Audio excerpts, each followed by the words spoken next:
Quais foram as dificuldades? Como que vocês chegaram? Não, beleza, vai ser o Bragantino. Como que foi chegar na cidade, comunicar? Como foi todo esse processo? Cara, a gente tinha poucas opções pela questão jurídica, então a Red Bull tem essa característica, né? Ela não patrocina projetos ou plataformas, ela é proprietária dos projetos. Então isso trazia esse desafio para nós aqui encontrar soluções. Então a Red Bull quer ter controle absoluto das decisões dentro dessas estruturas. Então um modelo de cogestão ou um processo de governança onde a associação teria voto ou veto ou qualquer coisa do gênero que hoje as SAFs estão criando, não era um cenário viável para a Red Bull. A questão do branding é complicado, incluir o nome, trocar marca. Então, tudo isso fez parte da análise. Nós mapeamos alguns clubes que estavam em cidades interessantes, marcas de futebol interessantes, que tinham uma estrutura jurídica enxuta, porque basicamente a Red Bull assume o controle da associação e hoje é uma limitada, né? O Red Bull, a Associação Clube Atlético Bragantino foi convertida numa limitada, com vários compromissos e obrigação da Red Bull com a cidade, com os antigos controladores do clube. Então, passou por esse processo para poder virar uma limitada, a Red Bull conseguir controlar. Então, as pessoas falam muito, por que não fez isso no clube A, B, C, D? Porque era inviável, porque existiam características específicas que nos levaram a um certo perfil de clube e, na minha concepção, nós acertamos muito. A relação com Bragança, com o Bragantino, tem sido muito positiva. A gente estava falando lá fora sobre a Fórmula 1, e você estava falando do tempo de trabalho.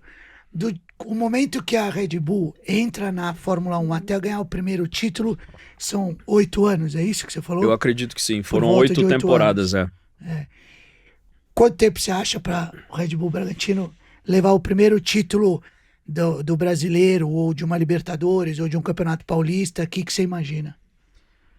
Cara, Falou só título pequeno também, né? Mas, Não, mas essa marca é isso que eu imagino. Eu acho que cada vez mais, assim, é muito difícil você projetar título desse tamanho no Perfeito. futebol. Então, assim, eu acho que o papel nosso como gestor é olhar a estrutura. Preparar essa estrutura para estar apta a ganhar um título, ou melhor ainda, preparar essa estrutura para conseguir permanecer no topo constantemente. Perfeito. Ganhar sempre ninguém vai. É desafiador porque é um clube pequeno de uma cidade do interior, então isso limita muito na questão de geração de receita para competir com as grandes marcas do futebol brasileiro. Não é um processo simples. Eu acho que o D0 é importante, né? Então a gente estava até conversando ali fora sobre as SAFs, a expectativa que é criada, ela não é real. Então, quando você olha o D0, é o Bragantino que a gente entra em 19.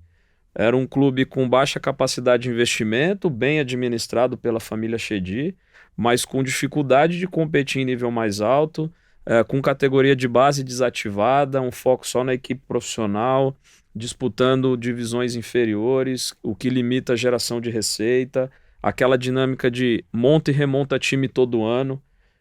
Então, assim, o D0 ele é muito desafiador para você poder levar o nível. Então, na minha concepção e na concepção da Red Bull, nitidamente é um projeto para 10 anos, tornar um clube de interior pequeno com muita alimentação numa instituição apta a estar na ponta do Campeonato Brasileiro. Mas já aconteceu isso. E quanto mais você vai chegando, é o hábito de chegar. Então, a gente vive hoje um momento de frustração pela oportunidade que nós perdemos no Campeonato Paulista. Por exemplo, poderia ter sido um desses títulos. Nós chegamos a uma final de Copa Sul-Americana muito rápido, muito cedo. Então, nós tivemos a dor de perder uma final de Sul-Americana.